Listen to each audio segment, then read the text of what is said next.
Focus का नशा। ये वो नशा है जो अगर किसी को हो गया ना तो एक दिन उसे वो सब हासिल हो जाएगा जो उसे चाहिए। ठीक इस लड़के अरुण कुमार की तरह। दोस्तों, इस लड़के के बारे में जब आप सुनोगे ना तो आपके रोंगटे खड़े हो जाएंगे एंड आप ये भी सीख जाएंगे कि फोकस कैसे किया जाता है। एक 14 साल का लड़का साइकिल की दुकान पर चैन ठीक करता तो कभी पंचर ठीक करता। 2-2 रुपए कमाने के लिए घंटों तक उस साइकिल के गैराज पर काम करता। किसी एक को भी 1% की भी उम्मीद नहीं थी कि उस लड़के के जीवन में कभी कुछ बदलेगा, सिवाय खुद उस लड़के के। हर कोई जब उस गैराज में अपनी साइकिल रिपेयर कराने आता तो कई दफा उस लड़के से बड़ी बदतमीजी से पेश आया करता। उसको बच्चा समझकर कुछ हरामी लोग उसके पैसे भी काट लिया करते, जिस वजह से वो मालिक की गाली खाता वो अलग से। लेकिन मजबूरी थी वो 2 वक्त का खाना, इसलिए उसे काम तो करना ही पड़ता था। एक दिन की बात है जब लाल बत्ती में कोई बहुत बड़ा अधिकारी वहाँ आया हुआ था जब वो लड़का काम करता था। दरअसल वो एक स्कूल के उद्घाटन के विषय में आए थे। उस लड़के को कुछ नहीं पता था कि यह अधिकारी कौन है, कहाँ से आए हैं, इनका क्या लेना देना है और ये क्यों आए हैं। बस एक चीज जो वो बहुत अच्छे से गौर कर रहा था वो था कि लोग उसकी बड़ी इज्जत कर रहे थे। कोई उसके सामने ज्यादा बोल नहीं रहा था, बल्कि सब उसको सरसर करके बात कर रहे थे। उसने अपने दिमाग में एक बात सोची कि यार, एक ये साहब है जिनके आने मात्र से पूरी की पूरी बस्ती ऐसे व्यवहार कर रही है जैसे ये कहीं का राजा हो, और एक तरफ मैं हूँ जो इतने शांति से अपना काम करता हूँ, किसी को परेशान भी नहीं करता, तब भी लोग मुझे गालियां देते हैं, 4 बातें सुनाते हैं। खैर, उस रात वो लड़का सो नहीं पाया। वो सारी रात बस यही सोचता रहा कि मेरे साथ ऐसा क्यों हो रहा है, मुझ में और उस आदमी में क्या फर्क है। मैं तो जबकि लोगों के काम आता हूँ और वो तो गाड़ियों में आता है। उसे अपने सवाल का जवाब नहीं मिल पा रहा था। अगले दिन जब वो गैराज पहुंचा तो अपने मालिक को पूछा कि मालिक, जो कल साहब आए थे, लोग उसको इतनी इज्जत क्यों दे रहे थे और वो कौन साहब थे।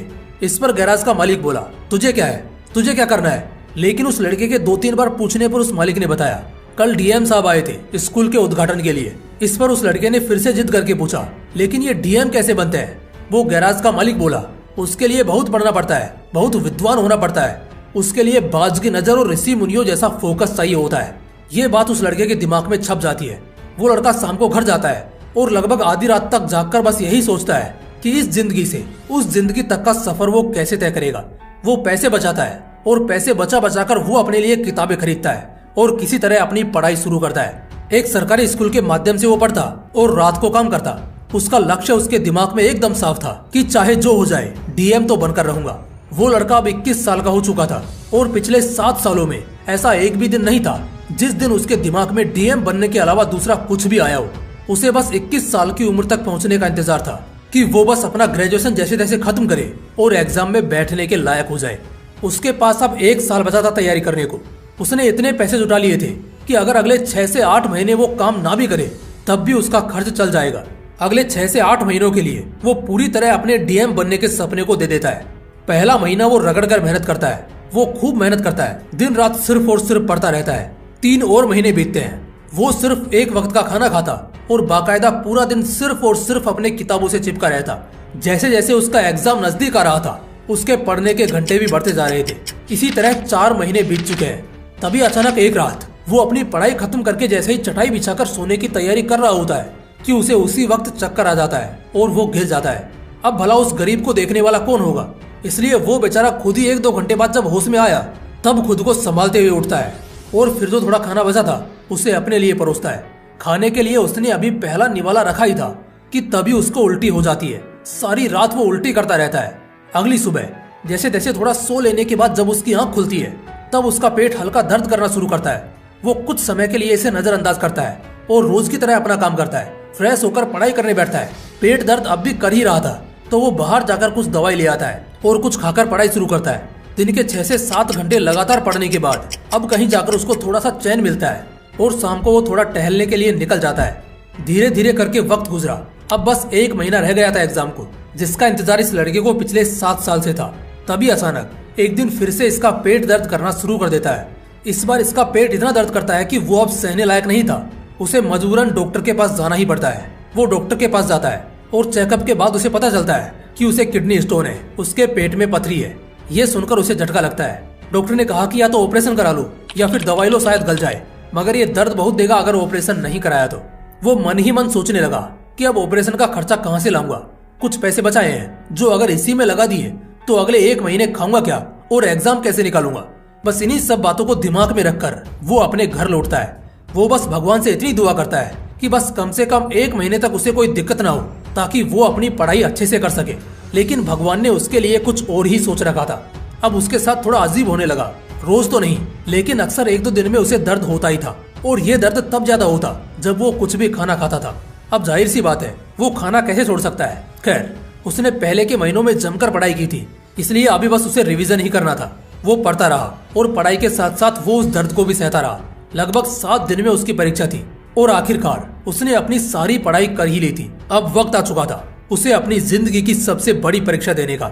आखिरी दिनों में तो मकान मालिक तक ने उसे घर से निकाल दिया था, क्योंकि उससे घर का किराया नहीं दिया जा रहा था। अब क्या करे बेचारा, सारे पैसे खत्म हो चुके थे।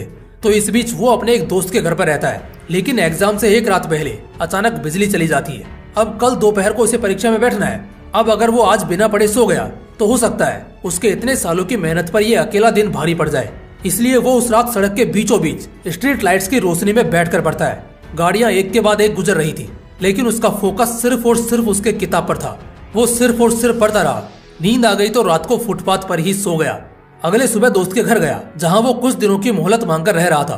फ्रेश हुआ और नाश्ता करके सीधा एग्जामिनेशन सेंटर पहुंचा। वहां स्टूडेंट्स की भीड़ देखकर उसे थोड़ी घबराहट महसूस हुई, लेकिन फाइनली वो शुभ घड़ी आई गई जिसका उसे सालों से इंतजार था। वो एग्जाम में बैठा। प्रीलिम्स उसका निकल चुका था और वो मेंस के पहले पेपर में बैठा था। आज पहला पेपर उसका बहुत अच्छा गया। उसे आज क्वेश्चन पेपर देखकर डर नहीं लग रहा था दूसरे कैंडिडेट्स की तरह, बल्कि उसको तो मजा आ रहा था। वो बड़े आराम से आज अपना पहला पेपर खत्म कर लेता है और शाम को बड़े आराम से बैठकर इस बारे में सोच रहा होता है। ये सब उसके वनवास का नतीजा था। उसे बस सिर्फ 2 बातों का डर था। पहला कि जिस तरह आज का उसका पेपर गया, उसी तरह उसके सारे पेपर जाने चाहिए, और जो उसको किडनी स्टोन की तकलीफ है उससे बस उसे कुछ दिनों की राहत मिल जाए, एटलीस्ट एग्जाम तक। उसके सभी पेपर्स बहुत अच्छे जाने लगते हैं। बस एक आखिरी पेपर रह गया था। उस आखिरी पेपर से पहले तक उसकी सारी तैयारी हो चुकी थी और वो खुद को इस साल का डीएम बनते भी देख रहा था।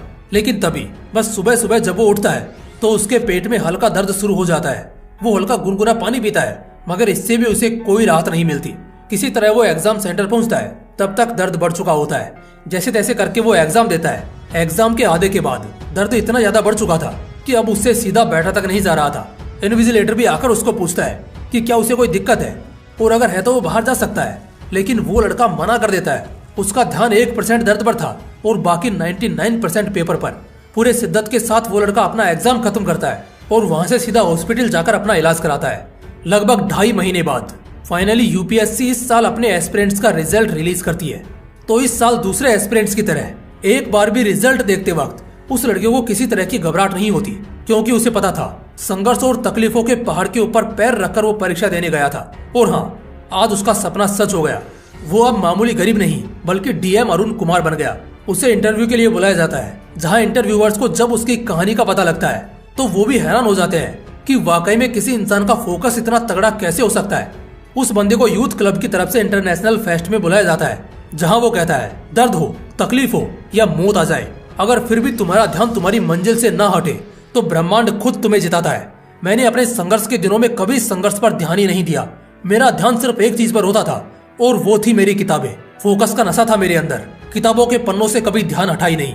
अगर उम्र की शक्ति नहीं होती तो शायद मैं 21 की उम्र से पहले ही यूपीएससी निकाल कर दिखा देता। दोस्तों, इस पूरी कहानी में अगर देखोगे ना तो सिर्फ एक चीज निकल कर सामने आएगी, और वो है उस लड़के का फोकस, जो इतना तगड़ा था कि उसके पतरी का पेन भी उसका फोकस नहीं तोड़ पाया। मकान मालिक ने घर से भगा दिया, लेकिन सड़कों की गाड़ियों तक ने उसका ध्यान नहीं तोड़ा। उसको फोकस का नशा लग गया था, और जब ये नशा किसी को लगता है ना तो वो चट्टानों को भी अपने सामने झुकाने की ताकत रखता है। दोस्तों, उसके पास तो कुछ नहीं था, ना घर, ना परिवार, ना पैसे, ना सुविधाएं, लेकिन फिर भी उसका ध्यान अपने लक्ष्य से हटा नहीं, टूटा नहीं। तुम्हारे पास तो सब कुछ है, साला ध्यान इतना तगड़ा होना चाहिए कि सामने बवंडर की लहर भी निकल जाए, लेकिन जिस भी चीज पर ध्यान होना उससे हटना नहीं चाहिए। अगर ऐसा फोकस का नशा आपको भी चढ़ा ना तो फिर किसी का बाप भी आपको कामयाब होने से नहीं रोक पाएगा। दोस्तों, अगर वीडियो अच्छा लगा, इससे आपको कुछ सीखने को मिला, तो इसे एक लाइक करना और अपने दोस्तों के साथ जरूर शेयर करना। बाकी फिर मिलते हैं इसी तरह के एक और बवाल वीडियो के साथ। जय हिंद, जय श्री कृष्ण।